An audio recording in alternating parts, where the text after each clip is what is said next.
Bonjour et bienvenue dans cette nouvelle vidéo à travers laquelle nous allons voir comment modifier une note. Bon, de façon générale, comment faire de la modification en React.js? Comment est-ce qu'on fait les modifications en React.js? C'est quelque chose qui est parfois un peu compliqué pour comprendre. Là, je vous passe nickel. Mais si on doit modifier, bon, c'est un peu compliqué parfois. Donc, assoyez-vous bien parce que à travers cette vidéo, vous n'aurez plus de problème pour comprendre comment modifier en React, comment faire les modifications. Parce que moi, comme vous me connaissez, moi je donne des techniques une seule fois. Je ne vous montre pas comment faire une chose, mais je vous donne des astuces. C'est-à-dire, la plupart du temps, si je dois faire telle chose, comment est-ce que je dois, comment est-ce que je dois procéder? Parmi tant d'algorithmes, c'est-à-dire parmi tant de steps, la façon de faire, moi je vais adopter pour telle façon de faire. Tout simplement. Donc, pour cette vidéo, je vais vous montrer comment on fait les modifications la plupart du temps, quelle que soit l'application où vous êtes, que ce soit une application réelle, en tout cas, tout ce que vous voulez, les modifications, je vais vous montrer l'approche qu'on utilise. Et là, je vais vous expliquer l'approche la plus simple possible. Pour les modifications, il y a deux choses. Déjà, regardez bien ici, l'original. Si je mets ça, Edit, quand je mets Edit, vous voyez que le bouton là change. Il change à Update à chaque fois. Et quand je clique, vous voyez que c'est le texte là qui vient là. C'est-à-dire, encore, je mets ça, clique. Vous voyez que c'est le texte qui vient là. Non seulement le texte, il vient ici. Et aussi, le bouton là change. C'est ça le truc des mises à jour. Regardez, je change. Ici, ça change. Je vais mettre, ok, tirer, edit. Quand je mets update, vous voyez qu'encore le bouton là va changer, il va revenir à add. Donc, ce qui fait que c'est pas comme l'ajout où c'est un seul état, tu cliques, ça marche. Ici, tu vois qu'il y a plusieurs processus, qui interviennent. Il y a plusieurs facteurs qui vont intervenir. Il y a déjà le bouton là qui va déclencher quelque chose. Ce quelque chose là va déclencher le remplissage automatique de ce formulaire. Ce quelque chose là aussi va déclarer le changement de ce bouton là de add à edit. Donc, on se rend compte qu'il y a plusieurs choses qui entrent en jeu. Donc, comment est-ce qu'il faut faire ça? Déjà, il faut qu'on ajoute une icône. Donc, pour ajouter une icône, je vais utiliser React Icons. Donc, je viens sur Icons qui est là. Je viens ici, je prends l'installation. Ok. Je prends ça. Donc, je fais npm install. Donc, React Dev. Là, j'ai coupé mon serveur. C'est pas grave, je vais encore redémarrer ça. Une fois que ça s'installe, je fais npm start. Ok. Alors, on a installé React Icons. Après avoir installé React Icons, ce qu'on va faire, on va aller prendre un bouton Edit. Je mets ici Edit, recherche. Oh, il n'y a pas date. Edit. Donc, je prends un bouton Edit. Dès que je recherche, c'est bon. Je prends celui-là. Je clique. L'icône vient. Je copie. Je reviens dans mon code. Donc, ce que j'ai l'habitude de faire en React, c'est les imports qui concernent les librairies, je les mets en haut. Et les imports qui concernent l'application, je les mets en bas. Donc, de façon séparée. Ça te permet d'être beaucoup plus organisé et de voir en clair. Donc, je copie l'icône, le nom. Je viens dans la liste item et je vais coller juste ici, en haut. Là, voilà. Donc, je reviens dans mon, voilà. Oh, je ne vois rien. Voilà, ça est là. L'icône est là. Donc, on voit que l'icône là soit à la fin. Donc, on va faire quelque chose. On va mettre ça aussi dans un div. Donc, vous voyez que l'icône là est mis. On a mis l'icône juste avant le div là qui regroupe le span et le p. Donc, je vais faire un div ici. Voilà, là où je vais mettre les deux. Et je vais faire classe t flex et justify content. Bon. Parfois, je comprends avec Bootstrap, avec Tailwind, between. Donc, c'est bon. J'enregistre. Oh, pas between, mais end. End. Voilà. C'est bon. Donc, on voit que. Pourquoi ça ne marche pas? Deflex, justify, content, end. Deflex, justify, content, end. Ok, ok. Là, j'ai mis deflex ici, en haut. Pourquoi. Est-ce que c'est la peine de mettre deflex? Je vais enlever ça. Voilà. Ok. Voilà, ça marche. Ok, c'est bon. Ça marche bien. Donc, on est bon. Je pense que c'est bon. Même si on enlève ça, je pense que ce div là n'a plus de sens. Ce div là. Je pense qu'il n'a plus de sens ici. Oui, ça marche. Ça reste le même. Mais si vous voulez, vous pouvez laisser là-bas pour ne pas vous déranger. C'est pas grave. On laisse ça comme ça. Donc, on se rend compte que l'icône là est à la fin. Maintenant, notre but, c'est de rendre ça au curseur pointer. Donc, style, l'icône, on peut l'utiliser. Hein? Style, cursor, pointer. Donc là, je reviens dans mon application, cursor, pointer. Donc, ce que je voudrais, c'est que quand je clique, comme on l'a dit, il y a plusieurs étapes. Non seulement quand on clique, le texte qui est là vient ici. Et le bouton là change. Donc, on va faire quelque chose. Comme je l'ai dit, moi je vous montre des techniques. Mais notre but principal, c'est de modifier. C'est ça notre but. Donc, on veut une arrivée. On veut que quand on clique, on puisse modifier. C'est ça qu'on veut, n'est-ce pas? Alors, on doit passer par des étapes. C'est un algorithme.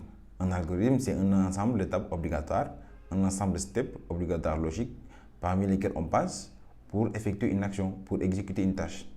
Donc, nous, notre but, c'est de modifier. Mais pour modifier, on doit d'abord cliquer. Une fois qu'on clique, le texte qui est là doit venir ici. Et le bouton là aussi doit changer. C'est ça que nous devons faire. D'accord? C'est ça que nous devons faire. Maintenant, comment est-ce qu'il faut faire ça? Par où commencer? On ne peut pas faire les deux en même temps. Maintenant, ce que moi je vais faire, je vais commencer par d'abord dire quand je clique, je vais récupérer le texte là et je le mets ici. On commence petit. D'accord? Donc, je vais venir ici. Je vais dire là, je vais créer. Je ne vais même pas créer quelque chose. Ce n'est pas la peine de créer. Donc là, on va être dans l'icône. On dit on clique, tout simplement. On clique dans l'icône. On clique, on crée une propriété, on clique. Et on doit faire quoi? Notez bien. Il faut que quand on clique sur l'icône, la note là, le titre là, vienne au niveau de l'input. Mais l'input, quel est le state qui gère l'input? C'est le not input. Et le not input, la fonction qui permet de mettre à jour la valeur qui est dans le not input, c'est le set not input. Donc, je dois appeler set not, ok, input. Et le set not input, je dois lui dire, je te passe la note, le titre de la note, le titre. Voilà, c'est comme ça. Tout petit. C'est pas la peine de forcer les gars. Vous voyez, on commence petit à petit. On ne peut pas faire tout en même temps, mais on y va petit à petit. La première étape, c'est de récupérer la valeur qu'on a saisie et de le mettre dans l'input. C'est bon. Ce qui fait que quand je clique ici, note 1, on voit que maintenant, ça vient. Nice. Note 2, note 1, note 2. C'est bien, on est bon.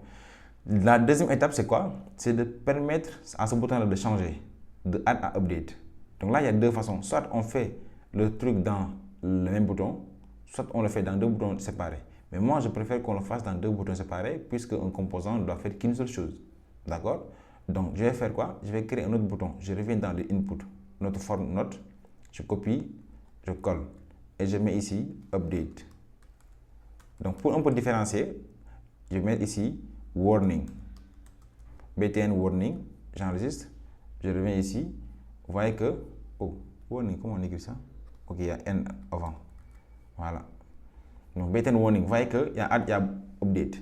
Maintenant, moi, je ne voudrais pas, oh, il a ajouté un parce que j'ai laissé d'abord un clic au niveau de update. Maintenant, je voudrais que le update, il arrive si et seulement si on a cliqué sur l'icône. Tant qu'on n'a pas cliqué sur l'icône, le update ne doit pas s'afficher et le add doit rester affiché. Et quand on clique sur update, le add doit se cacher et le update, je dis quoi? Ah, excusez-moi. Quand je clique sur l'icône, le add doit se cacher et l'update doit s'afficher. Quand je mets à jour, le update doit se cacher et le add doit s'afficher. Comme par défaut, quand je raffiche la page, c'est le add qui doit s'afficher par défaut. Maintenant, cette technique-là aussi, pour ce faire, on doit créer un autre état. Un état ici, const, on dit is is edit, is edit, is editing, set is editing. Voilà, is update, voilà, c'est à vous de voir hein, comment vous allez nommer ça. Is state. Si vous voulez, vous pouvez mettre is update, set is update. Donc moi, j'ai fait ça pour le premier compound. Set is update, set is update. Et initialement, on va dissocier à false. Et ce qu'on va faire, on va dire si, on va mettre internet ici, if is update égale à true, ce qui veut dire que c'est une modification, affiche-moi le bouton update. Nice, on le fait ici. Sinon, affiche-moi le bouton add, tout simplement.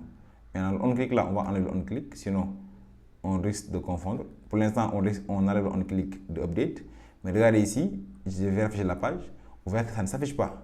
Mais quand je clique sur edit, il n'y a rien qui se passe. Il n'y a rien qui se passe. Pourquoi rien ne se passe? C'est parce que tout simplement, on n'a pas modifié la valeur de is update. Regardez, je vais mettre à true. Donc je laisse à true comme ça. True. J'enregistre. Vous voyez que le update va s'afficher. Mais nous, on ne veut pas ça. On ne veut pas modifier ça manuellement. Je fais CTRL-Z pour revenir à false. Donc vous allez voir que c'est le add qui va s'afficher. Nous, on veut que tout le temps, quand on clique sur l'icône, que le bouton soit changé. Donc, ce qui veut dire que non seulement on a fait notre input, on doit aussi faire set is update à true. Donc, vous voyez que cette icône-là, lui seul, comme on l'a dit, un composant ne doit faire qu'une seule chose. Un composant, c'est quoi? Un composant, c'est tout simplement un élément qui est dans notre interface utilisateur, qui a sa propre logique et sa propre apparence. Notre icône a sa propre logique et sa propre apparence. Donc, il peut être un composant. Donc, vous voyez que ce simple icône-là, il fait beaucoup d'actions. Non seulement il met à jour la valeur de l'input, deuxièmement, il met à jour la valeur de isUpdate. Donc, je reviens ici, regardez. Je clique ici, automatiquement, vous voyez que ça change. C'est un peu bizarre, quoi, direct. Regardez, tac. Vous avez l'impression que j'ai changé le texte, alors que j'ai changé le bouton. J'ai enlevé l'ancien bouton et j'ai mis un nouveau bouton. Tout simplement.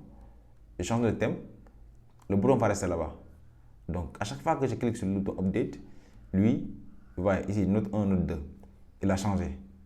Donc, on a franchi d'autres étapes. La première étape, comme on l'a dit, c'était d'abord de récupérer la valeur de la note et de la mettre dans l'input. Deuxième étape, c'est de changer le bouton Add ou Update en fonction de l'action qu'on a faite. La troisième étape, la plus délicate maintenant, c'est de savoir sur quelle note on a cliqué. C'est ça le problème. Nous, on a récupéré la note, d'accord. Mais le titre de la note n'est pas suffisant pour identifier la note. Pour qu'ensuite, quand on modifie, qu'on puisse savoir c'est sur la note 2 qu'on avait cliqué et qu'il faut modifier la note 2. C'est ça qui est compliqué maintenant. C'est de pouvoir identifier. Et c'est ça le principal problème en réalité. Comment est-ce qu'il faut faire pour savoir que j'ai cliqué sur ce bouton, sur cette note-là? C'est ça la question. Donc, pour répondre à cette question-là aussi, il y a plusieurs techniques. Et parmi les techniques qu'on va utiliser aujourd'hui, c'est, on va dire, le selected item. C'est ça.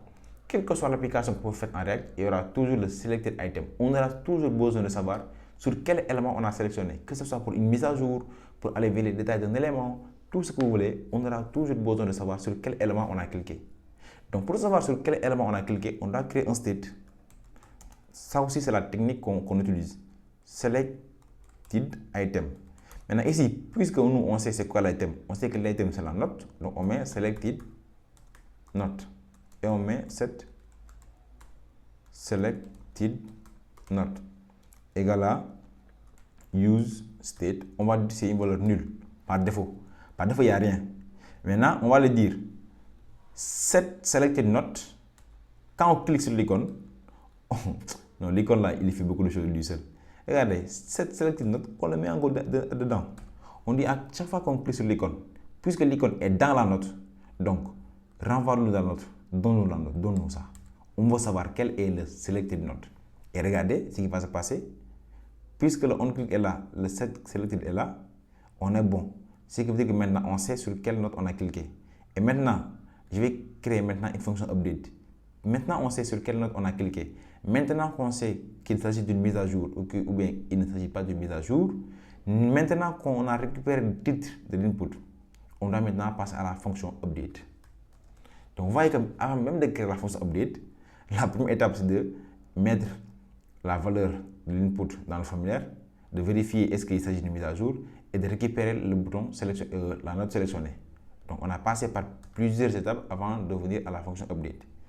Donc, je fais const update note. Dans update note, donc je fais ça. Ok. Je fais console log. Un console log de quoi? De note. Non, select note. Pour savoir sur quel élément on a sélectionné.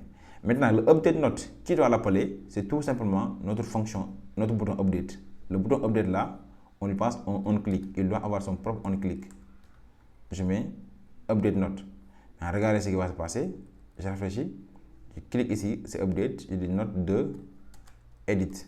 Quand je mets update, il va afficher la page. Donc lui aussi, on doit lui passer le e.prevent default. Donc je vais prendre le e là. Ça. Je vais copier ici. Donc le e là, c'est juste un nom. Hein. Je peux mettre ici event. Donc je mets ici event. Event. Et ici event. C'est juste des noms hein, pour un peu être logique. Donc là, je vais faire ça. Réfléchis. J'ouvre la console. Donc, vous allez voir que maintenant, on n'a plus l'erreur des listes parce qu'on a géré les keys. Donc, je vais dire, bon, c'est pas un ajout, c'est pas un ajout, c'est une modification. Je note 1. Je note 1, edit. Donc, je mets edit. Oh, pourquoi ça fait toujours la page? Ah, je n'ai pas enregistré, dommage. CTRL S. Ok. Donc, je mets note 1. Je mets note 1, edit. Donc, je mets update.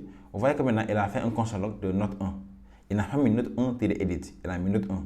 Parce que tout simplement, le selected note, c'était la note ancienne, avant la modification. Ce qui fait que quand on met à jour, en fait, on fait un console log de l'ancienne note. Maintenant, on sait sur quelle note on a cliqué. Nice, c'est bon. Mais est-ce que c'est suffisant? Ce n'est pas toujours suffisant parce que jusqu'à présent, on a modifié, d'accord. Mais comment est-ce qu'il faut faire pour dire que ce selected note-là, voici le selected note dans les notes? C'est ça le problème. Il faut qu'on ait quelque chose qui identifie de façon unique chaque note. On a besoin de ça, l'identifiant. On a besoin de quelque chose qui identifie de façon unique chaque note. Maintenant, là, on a la date. Puisque une note, on ne peut pas ajouter, d'après notre système-là, on ne peut pas ajouter une note en même temps, puisque c'est nous seuls qui l'utilisons. Si par exemple, il y avait des multi-users, là, on va dire que la note ne peut pas être quelque chose qui identifie de façon unique notre application, une note. Mais puisque la note, elle nous concerne nous seuls, c'est nous seulement, il n'y a pas de concurrence, d'accord? Il n'y a pas de concurrence. Puisqu'il n'y a pas de concurrence, on peut potentiellement dire que la date peut être quelque chose qu'on peut utiliser pour identifier une note. Mais maintenant, nous, on va rester dans la convention. Même si c'est vrai, on va rester dans la convention. Title ne permet pas d'identifier une note. Mais date, si, dans ce cas. Mais on va rester dans la convention, on va créer des ID. Maintenant, on va revenir sur la note, la nouvelle note. À chaque fois quand on crée une nouvelle note, on doit ajouter un ID. L'ID là, on n'a pas besoin pour la personne qui voit. On a besoin pour nous en tant que développeur. Donc, on met ID. Pour les ID, bon, ça c'est du JavaScript. Hein. Demain, je mets virgule. Ça sera plutôt math.floor et je vais dire math.random. Maintenant, je vais le dire entre jusqu'à 1000. Voilà, je vais dire ça. Ok, c'est bon. On est bon. Hein? Donc, on va utiliser l'ID pour identifier de façon unique chaque élément. Maintenant, puisque ces éléments n'ont pas d'ID, on va les supprimer par défaut. Les éléments qu'on avait là au départ. On va laisser un tableau vide initialement. L'initialisation, la valeur initiale est très importante. Ok? D'accord. Sinon, vous n'aurez pas de map ici. Regardez, je vais enlever ça. Si j'enlève le truc là, quand je fais note point quelque chose, je n'aurai pas de map. Parce que lui va dire que la valeur initiale, ce n'est pas un tableau. Mais si moi, attendez, je dis ici que c'est un tableau initial. Ok, c'est un tableau initial. Donc là, je mets note point. Vous voyez qu'il me propose toutes les méthodes de tableau. C'est pourquoi l'initialisation est très importante, les gars. N'oubliez jamais. Donc, on a les notes. Ce qu'on a fait de nouveau, on a ajouté un ID pour pouvoir identifier de façon unique chaque ID. Donc là, les notes sont vides, ce qui est bien. Maintenant, on va faire note 1 par nous-mêmes. Note 1, ajout. Note 2, ajout. Note 3, ajout. Donc là, on n'a pas affiché les dates. Ça, c'est pas... Bon, vous pouvez l'afficher par vous-même, c'est pas grave. Donc, note 4, c'est bon. Maintenant, ce qu'on voudrait, c'est que quand je clique sur note 3 vient ici et update change. C'est bien. Maintenant, ce qu'on voudrait aussi, c'est que quand je modifie note 3, comme ça, ok, edit, quand je vais entrer, que note 3 edit là puisse vous dire ici. C'est ça que je veux moi. Maintenant, on va aller encore vers l'autre étape. L'étape classique de la mise à jour. Pour mettre à jour maintenant, puisque moi je sais sur quelle note j'ai cliqué, je vais aller chercher la note. C'est-à-dire que je dois aller chercher la note sur laquelle j'ai cliqué. Donc, je vais dire const notes. Note. Je vais chercher la note. Je dis va dans la liste des notes totales et find-moi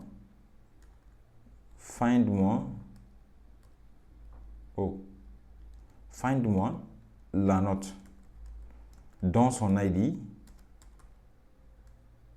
note.id est également à selected note.id.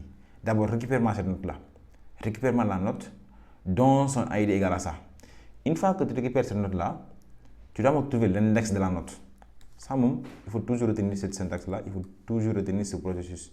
Retrouve-moi l'index de la note. Donc, je vais dire note index, qui est égal à note aussi, point, quoi? Find index. Find index, je dis, find-moi l'index de note, là où la note est égale à selected note. Voilà. Si tu trouves la note, j'ai aussi besoin de la position. Notez bien, on a besoin de la position. Comme je vous l'ai dit, il s'agit toujours du JavaScript. Ça, c'est du JavaScript.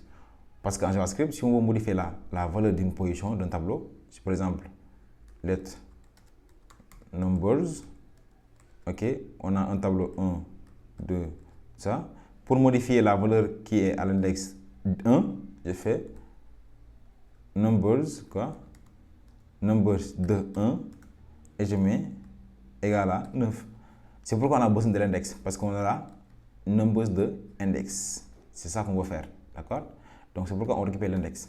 Une fois qu'on récupère la note et qu'on récupère l'index, on doit maintenant dire let new, on va dire updated note, la note mise à jour, c'est l'ancienne note, comme on l'a dit, c'est l'objet, tac, tac, tac, on copie la note, virgule, title, c'est le title qu'on a besoin de modifier. Title égale à quoi?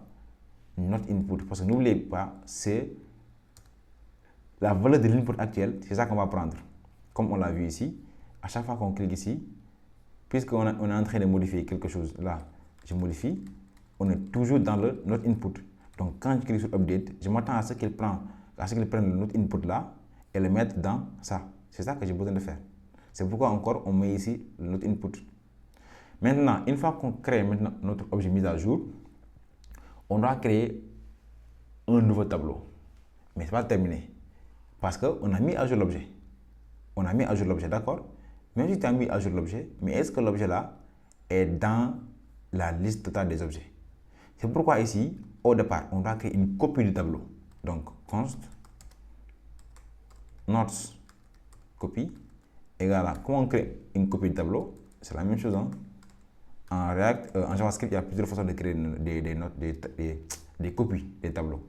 Mais une des manières, c'est de faire ça. D'accord? Une fois qu'on crée une copie, on doit dire maintenant, puisque moi j'ai mis à jour l'objet là, je dois retourner l'objet à sa position. C'est-à-dire que j'ai retrouvé la note. Je sais maintenant cette note là se trouve à quel index. Maintenant, je vais enlever cette note là et mettre une nouvelle note. Je vais enlever la valeur là et mettre une nouvelle valeur. Pour ce faire, je fais notes copy, je mets de quoi? Index. not index, tout simplement, not index égale à updated note, tout simplement. Maintenant, puisqu'on a, pourquoi il met ça? Non, c'est updated. Voilà, sinon il a pris de update note, la fonction elle-même. Donc c'est updated note. Puisque maintenant on a remplacé l'ancienne note par la nouvelle note, maintenant on doit dire cette note. C'est tout le temps comme ça, les gars. C'est maintenant, la nouvelle note, c'est la liste totale de notes. Là, on ne va pas faire comme ce qu'on a fait ici, puisque maintenant, ça c'est la copie de toutes les notes. On peut venir ajouter directement la note, comme ça, de cette façon. Voici la technique aussi, une des techniques pour effectuer la mise à jour, tout le temps. On crée une copie, on retrouve l'élément, on retrouve l'index. On met à jour la valeur de l'objet, on modifie la valeur de l'objet à partir de l'index et on met la nouvelle valeur. Retenez cette méthode. C'est la procédure à suivre quand vous voulez modifier quelque chose. En tout cas, en React, la plupart du temps, c'est de cette façon-là qu'on le fait. Si vous voulez, il y a d'autres techniques et vous allez voir, on peut aussi optimiser ce code-là. Vous allez voir. Mais notez que c'est ce principe-là.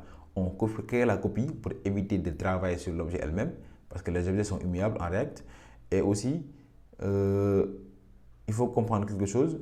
On doit aussi récupérer la note. Une fois qu'on récupère la note, on retrouve l'index. Une fois qu'on retrouve l'index, on modifie maintenant l'objet. Après, on prend l'objet, on supprime l'ancien objet, on remplace cet objet-là par le nouvel objet.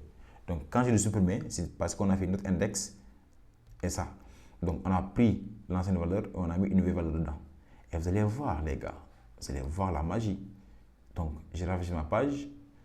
Donc, je mets note 4, note 5, note 7. Maintenant, je ne veux pas note 7, je veux note 6. Je mets copier, edit, je mets note 6. Regardez bien, je mets note 6, edit. Regardez comment ça va se passer. Tac. Vous voyez qu'il change automatiquement. En réalité, on a l'impression que lui, il a seulement changé le titre. Alors qu'il a changé tout l'objet. Tout l'objet qui est là, il a changé l'objet.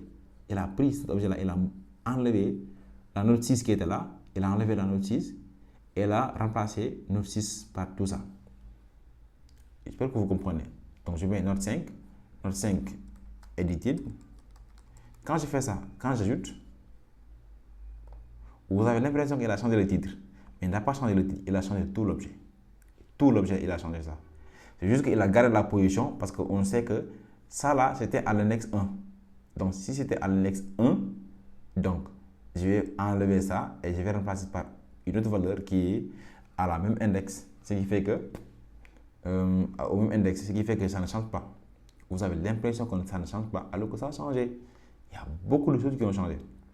En tout cas, c'est ça. Maintenant, l'autre chose aussi, c'est que, bon, ça c'est optimisable. Regardez. Pour savoir sur quel élément on a cliqué, on a cherché ce qu'on appelle Selected Note. Mais le Selected Note, la seule chose qu'on a prise sur Selected Note, c'est seulement l'ID. Si on a seulement besoin du Selected Note pour seulement récupérer l'ID, donc il vaut mieux créer un state pour maintenant, il va juste récupérer le Selected ID. Donc on va modifier notre état, Selected Note. Au lieu que ce soit Selected Note, on va faire CTRL D, on va le dire c'est Selected Note ID. Maintenant, puisque c'est Selected Note ID, tu ne vas pas récupérer toute la note. Ce sera Selected Note.id. Une fois que c'est fait, on doit aussi revenir modifier les valeurs ici. Ce sera plus Selected Note ici, mais ce sera Selected Note ID. Donc, je viens ici, je supprime tout ça, je le colle. Donc, c'est fait. Ensuite, ce que je vais faire, je vais venir tester ici pour voir si ça continue de marcher. Note 2, note 3. Je modifie. Ah, ça continue de marcher. Note 3, edit. Donc là, il a trouvé ça. C'est bon. Donc, ça continue de marcher.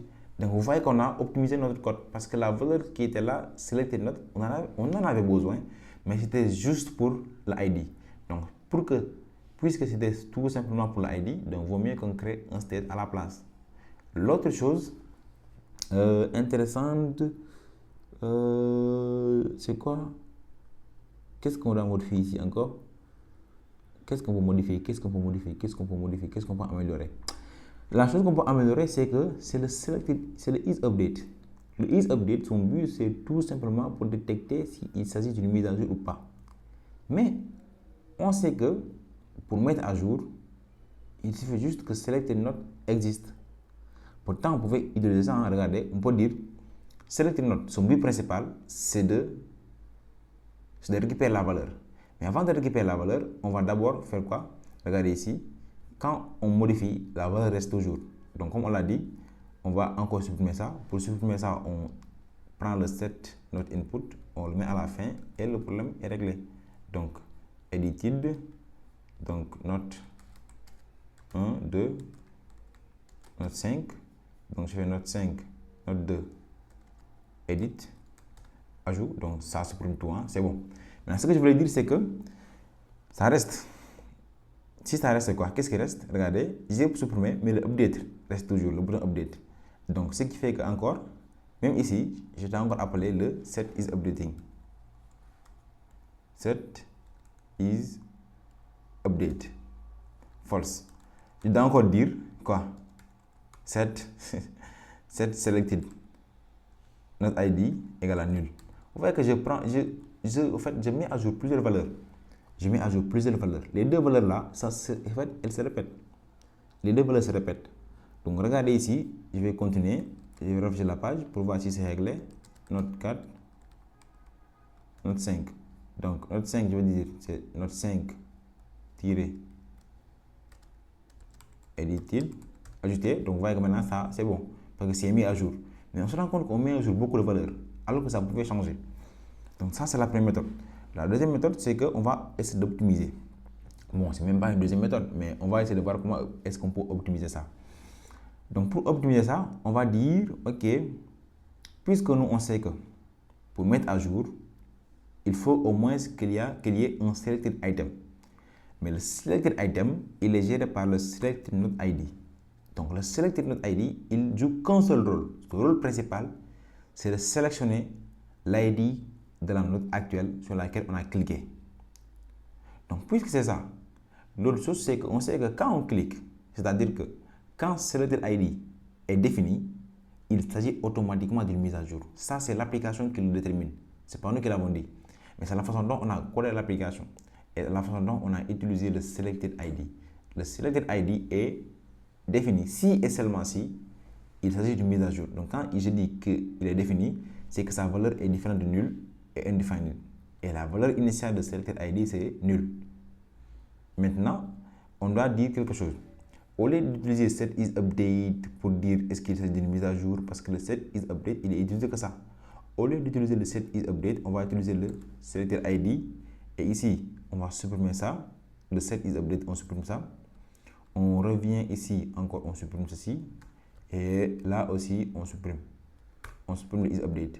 Donc, vous allez voir que je reviens à la valeur initiale, je mets note 1. Donc, je modifie. Vous voyez que ça change. Note 1, note 2. Ok, ça marche bien. Vous voyez que ça marche. Parce que tout simplement, au lieu d'utiliser une variable, un state pour juste vérifier une condition, je me base sur le selectedNote. Je me dis que si le selectedNoteID existe, c'est qu'il s'agit d'une mise à jour. Donc, je prends ça pour vérifier ma condition. Donc, vous voyez qu'on est parti de quelque chose pour simplifier la syntaxe. Donc, voici comment on modifie. On fait les modifications en React de façon classique. La plupart du temps, quand vous voulez modifier quelque chose, c'est la procédure qu'on suit la plupart du temps. Donc, j'espère que ça a été utile pour vous. J'espère que maintenant, vous savez maintenant comment modifier des éléments en React. Quelles sont les étapes à suivre pour modifier. Donc, on se donne rendez-vous pour une prochaine petite courte vidéo pour voir comment supprimer. Une méthode très simple. Ciao.